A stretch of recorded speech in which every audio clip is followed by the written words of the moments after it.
I do not see evidence in archaeology or history for a historical Jesus. Yeah, well, I do. I mean, that's why I wrote the book. Well, I mean, okay, yeah. I mean, I have a whole book on it. I mean, so there is a lot of evidence. I mean, there is so much evidence that it is not. I mean, I know in the crowds you all run around with, it's commonly thought that Jesus did not exist. Let me tell you, once you get outside of your conclave, there's nobody who. I mean, this is not even an issue for scholars of antiquity. It is not an issue for scholars. There is no scholar in any college or university in the Western world who teaches classics, ancient history, New Testament, early Christianity, any related field who doubts that Jesus existed. Now, that is not evidence. That is not evidence. Just because everybody thinks so doesn't make it evidence.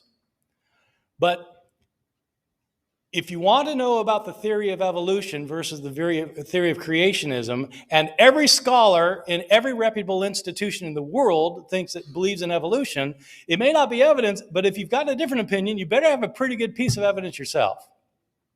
The reason for thinking Jesus exists is because he is abundantly attested in early sources. That's why. And I give the details in my book. Early and independent sources indicate that certainly that Jesus existed. One author that we know about knew Jesus' brother and knew Jesus' closest disciple, Peter. He's an eyewitness to both Jesus' closest disciple and his brother.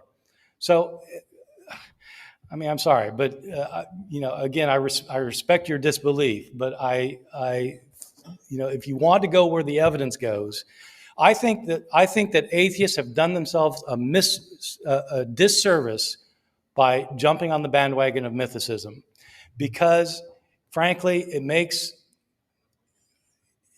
you look foolish to the outside world. If that's what you're going to believe, you just look foolish. You are much better off going with historical evidence and arguing historically rather than coming up with the theory that Jesus didn't exist.